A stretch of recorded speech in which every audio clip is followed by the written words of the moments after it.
Every system has a story, and every story teaches us something about design, decisions, and discovery. You are listening to Systems and Stories, where code meets clarity and architecture meets experience. Hosted by me, Sanal, together we will explore lessons behind the systems we build and the stories that shape us. Welcome back to Systems and Stories. I am Sanal. Before we begin, I want to slow things down. This episode isn't meant to energize you. It isn't meant to motivate you. And it isn't meant to give you a checklist. It's just meant to sit with you. Because empathy isn't something you learn from slides, it's something you notice, usually when it's missing. At work, we often hear phrases like, it's not personal, this is just how the industry works, or everyone is under pressure. And maybe all of that is true. But I wonder, what if the absence of empathy at work isn't a people problem at all? What if it's a systems problem? But then, systems are made of people, and people are capable of empathy. So, where does it go? Is it really fair to blame the system? Or are we just avoiding the harder truth that people themselves are being less empathetic? I don't want to dismiss that because systems don't appear out of nowhere. They are designed, maintained, and enforced by the very same people. So maybe the problem is people, or at least people making choices that lack empathy. But then I think about something else. Most people I have worked with aren't cruel, or so to say, none of them were cruel. They are not indifferent, they are not trying to hurt others. So, how do empathetic individuals participate in something that feels so unempathetic? And maybe it starts to make some sense to me. A system isn't sum of people. Maybe it's just the sum of constraints. People bring empathy, but system brings incentives, metrics, approvals, risks. And slowly, most invisibly, those constraints shape behavior.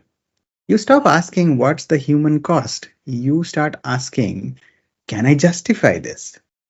Not because you don't care, but because caring feels risky. Empathy takes time. Empathy introduces exceptions. Empathy creates ambiguity. And ambiguity is uncomfortable in environments that value predictability. So empathy doesn't disappear, it gets deprioritized, deferred, postponed to when things settle down. And empathy doesn't scale naturally, I feel. A person can hold nuance, a team can still manage it, but once decisions pass through layers of reviews, committees, policies, dashboards, each layer removes a little context. No one probably says, let's ignore how this affects people. Instead, they say, we need consistency, we can't make exceptions, this has to be fair, or this is just how it's done. Each sentence sounds reasonable, but together they create something cold. Not because empathy was absent, but because it didn't survive the aggregation. And then there is cost. In systems, empathy has a price. If you slow down to understand, you risk missing a deadline. If you push back to protect yourself or your team, you are seen as difficult to work with. If you absorb someone else's load, you quietly take more on yourself. So the system teaches a lesson, not explicitly but effectively. Care, but don't let it affect the outcome. Over time, people adapt. They don't stop being empathetic, they stop expressing empathy through decisions. And most empathetic people, they burn out faster.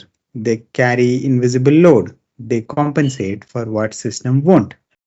Eventually, many of them leave or harden or go quiet. And only then do we say, this place lacks empathy. But by then, that's the outcome, not the cause.